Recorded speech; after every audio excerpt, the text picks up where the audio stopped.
Hey folks, how's it going? What's up, y'all?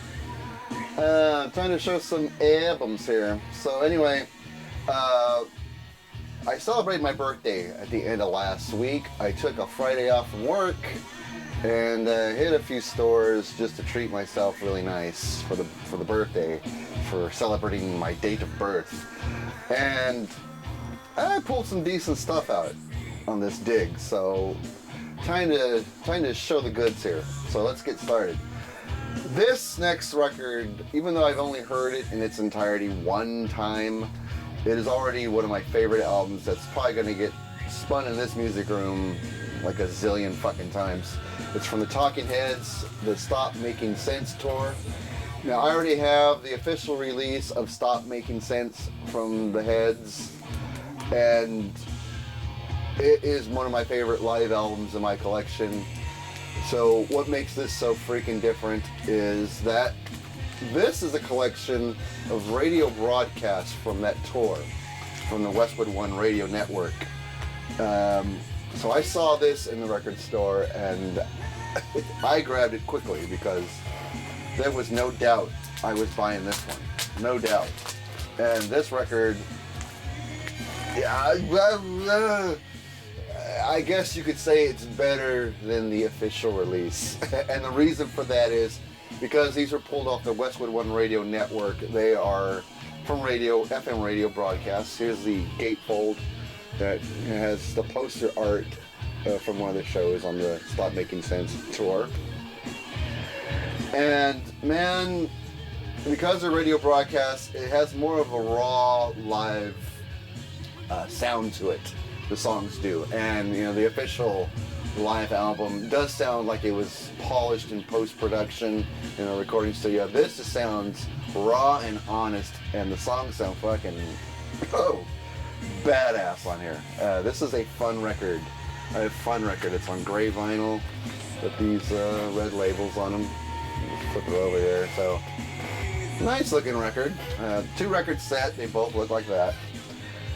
And oh man, I mean, it has a lot of the songs that were on the official album, but it also has Cross-Eyed and Painless, Psycho Killer. I mean, Psycho Killer was in the live film, but it wasn't on the album, I don't believe. Thank You for Sending Me an Angel.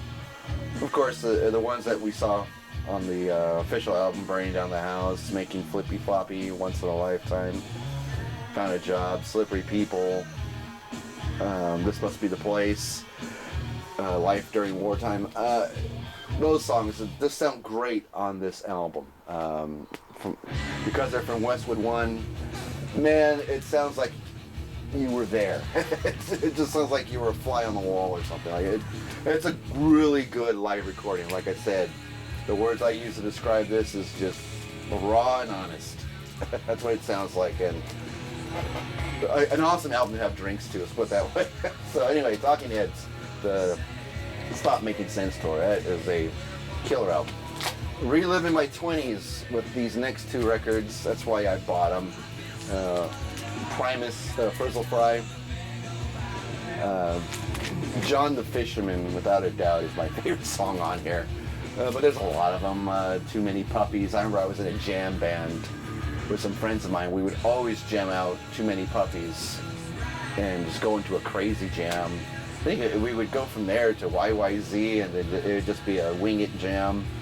And stuff that's fun, you know. Groundhog's Day was always a cool song. Herald of the Rocks.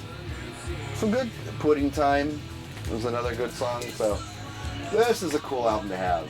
And I'm going to see Primus in concert in September, the beginning of September here in Modesto. Well, not here, but in Modesto.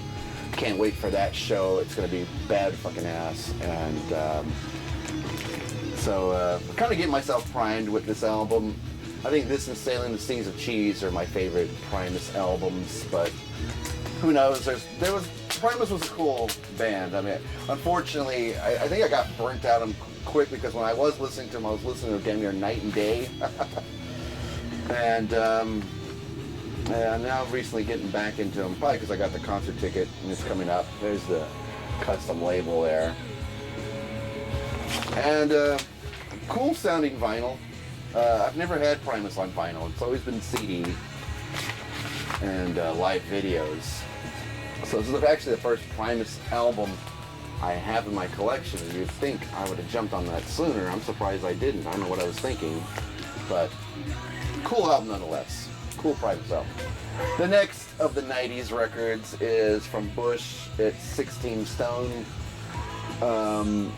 You could not escape this album in the 90s. 94, I believe, is when it was released. This is the 20th anniversary remastered edition. 2-record set on clear vinyl. And pretty cool. I mean, even though I knew a lot of chicks that liked Bush because of the lead singer, I have to admit they were a good band, and there was a lot of good radio songs off of this. Some good hit singles. There's The Gatefold. Really nice.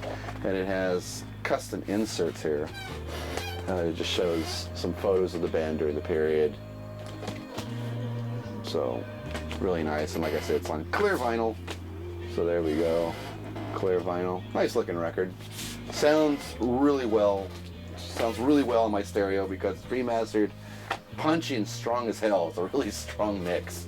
This is a fun album to turn up really fucking loud and just feel the room vibrate.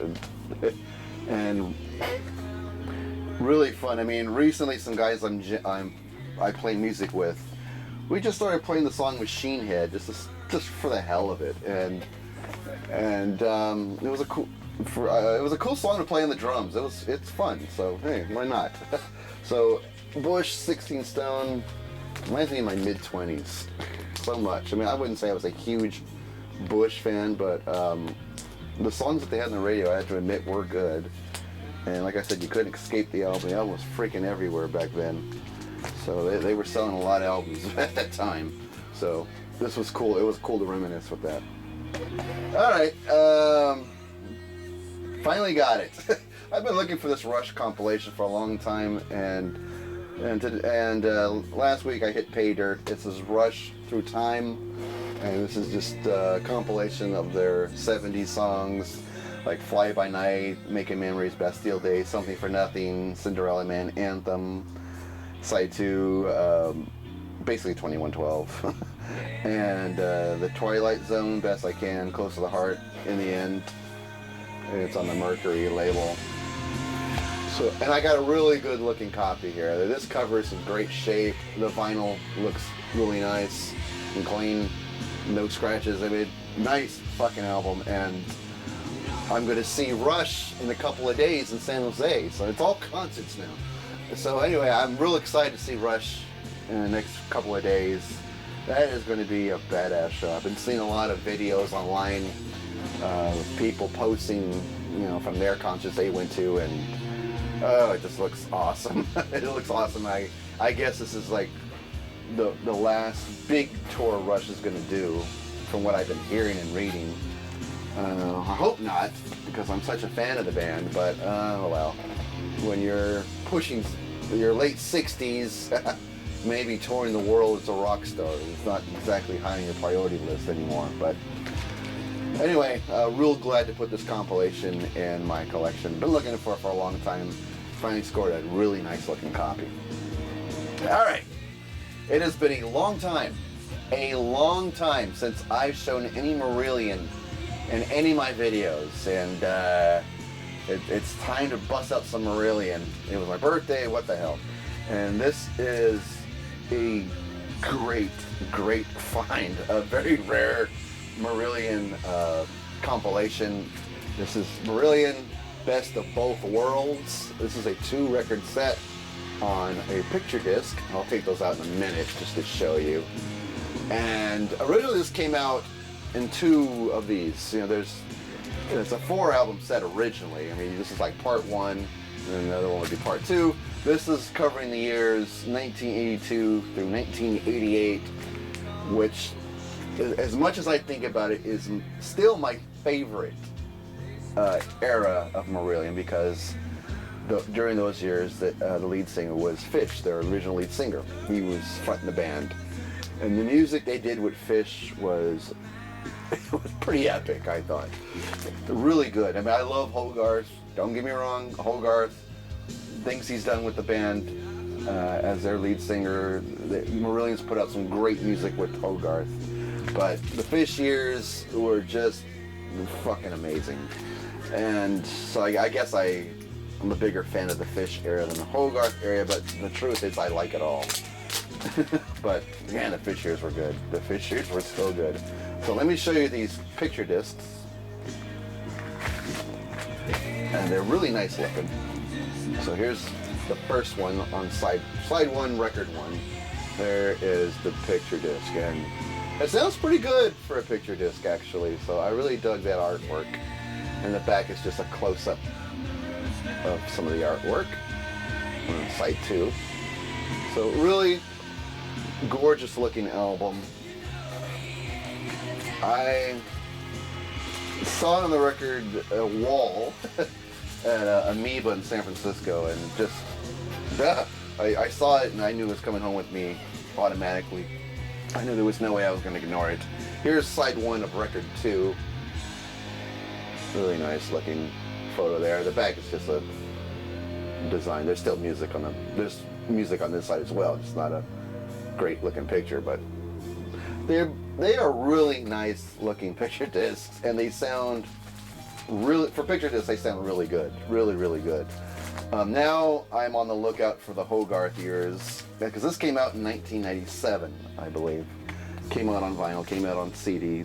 Obviously the vinyl is pretty rare and hard to track down, at least where I live it is. I had never seen it before on vinyl. I've seen it on CD before, but to be honest with you, I didn't know it was on vinyl until I saw it hanging on the wall. It wasn't cheap, but me being the big Marillion fan, as people know who follow my videos, know that I just dig the hell out of Marillion, and good God, was this a huge find. And when they get to the Misplaced Childhood era of the band, we have single version of Kaylee, the single version of Lavender, single version of Heart of Lothian. Then it covers. Then the next song is Incommunicado, Warm Wet Circles, single version. That Time of the Night, Sugar Mice, and the Fish era. Just hearing all those songs together, that was magic. So I had a great time with this album. So Marillion, best of both worlds, the Fish years, 1982 to 88, just a fantastic find for my collection. All right, King's X, Gretchen Goes to Nebraska. I only seen King's X in concert one time.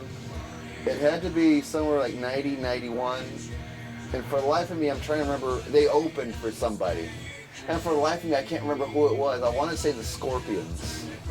Because I've seen the Scorpions like 3 or 4 times in concert. And I believe King's X opened for them, but I'm not 100% sure, and I wish I was. Anyway, never had any King's X vinyl in the collection, so really glad to have put this one in there. Original insert, but there's nothing that fabulous. And it is on Megaforce Records. So, some badass King's X on vinyl. So when I saw him in the early 90s, I could have swore it was 91, but it was Sacramento, I know that. Saw him in Sacramento. The one thing I which will never leave me is how loud they mic'd the bass drum and the bass guitar in the mix when I saw them live. As soon as they took the stage and the kick drum was boom, boom, boom, boom, and the bass guitar was going, the whole Arco Arena in Sacramento was just shaking. My ground in my seat was just shaking. I couldn't get over how bass heavy they were that night, but it was cool as fuck. So really glad to have some King's X. Hopefully I'll find more of their albums. These next two I'm going to show, they're just backup copies of stuff I already have, but I found them both so cheap for $2 a piece. I'm going to compare them to the albums I already have in my collection and kind of Frankenstein a good copy, and then what I have left over will either go for trade or just giveaways to people I think who might like them. And it's Phil Collins, But Seriously, and Eric Johnson Tones. 2 records that have been in my collection before, but like I said, I'm going to Frankenstein these bastards and to what I have already and make a good copy. And this one's pretty cool because the Eric Johnson one's a gold stamp promo. I can't remember if my original one in my collection is or not isn't. I haven't listened to this one yet. I've listened to it a zillion times since I owned it when I was 19. This one I listened to a zillion times too, but it's been years. It's been a lot of years since I spun this and sat down with it. And over the weekend I did. I listened to Tones, Eric Johnson's, I guess you could say first solo album. Even though he did have one before this, it just was never released in this country until he got real popular in the early 2000s. It was re-released on CD, but for a while I thought this was his first solo album until I was proven wrong. But I sat with this one and I just can't get over how much I enjoy this album. It's just something cool to revisit, especially the last song on the record, which is called Victory. It's an instrumental, and the guitar work he does on that song, especially at the end, just beautiful guitar work. He's just an amazing musician. God, every time I listen to this album and his music, I just get really inspired. He's one of my favorite musicians and composers. He's a big influence on me, even though I don't play guitar. Just as a musician, he's a big influence on me. Especially the song Bristol Shore, which is like one of my favorites on this record. Really love this album, so it'd be nice to make a great copy. So here we go. Alright, a 12-inch single. I haven't listened to this one yet. I should have listened to this before I got on camera here, but whatever. It's from Queensryche, and it's a 12-inch single for the song The Warning. And this is 80s Queensryche, when they had the big hair. Krista Garma was still in the band. They were badass during this time. And obviously this is a Japanese import. It's a promotional only. What's it say down there? Promotional only, not for sale. And on the first side it has the album version of The Warning. And on the B side it has the live recording taken from Japan of The Warning. So nice little find here. I love Queensryche, especially Queensryche from this time in the 80s. Really cool stuff on EMI. So really nice find there. You know, now that Queensryche has a new lead singer, the band sounds like its old self again. I wish Krista Garma would come back in the band. And I'm real curious to see how Queensryche would sound with DeGarmo back with this current new lead singer. I bet you they probably would make like the metal album of the year if they did that. That's just me wishing anyway. But really cool find from Queensryche. And we'll end on another picture disc. This is from the Power Station. It is a 12-inch picture disc for the single Some Like It Hot. And there's the front side there. Really cool. There's the back side there. One of my favorite albums that came out in 1985. I love this album to death. I probably like it more than any Duran Duran record, to be honest with you. And this just basically has Some Like It Hot studio version and Some Like It Hot remix. Then it has the 7-inch mix and a bunch of other, and another remix of the same song. Basically 4 different versions of the same freaking song. So by the time you're done listening to this, you were pretty sick of hearing the song Some Like It Hot. But because I like the band so much, I've never seen this before, so I thought it'd be cool to have a picture disc of them. So this will go in that collection of way too many albums from the Power Station. So there we go. Anyway, that's going to do it, folks. That was the vinyl I found for my birthday. And now that I'm 1 year closer to death, at least I'm going out with some badass vinyl. Anyway, that'll do it for me. Hope everyone's doing good. There's been some pretty nice videos that have been on the VC lately. I wasn't watching videos for a while, I guess, and it seems like lately I just been tuning into more VC videos lately, and it's been inspiring me to go out and get more vinyl. Anyway, that's going to do it for me. Thanks for hanging out. I'll see you guys all at the next video.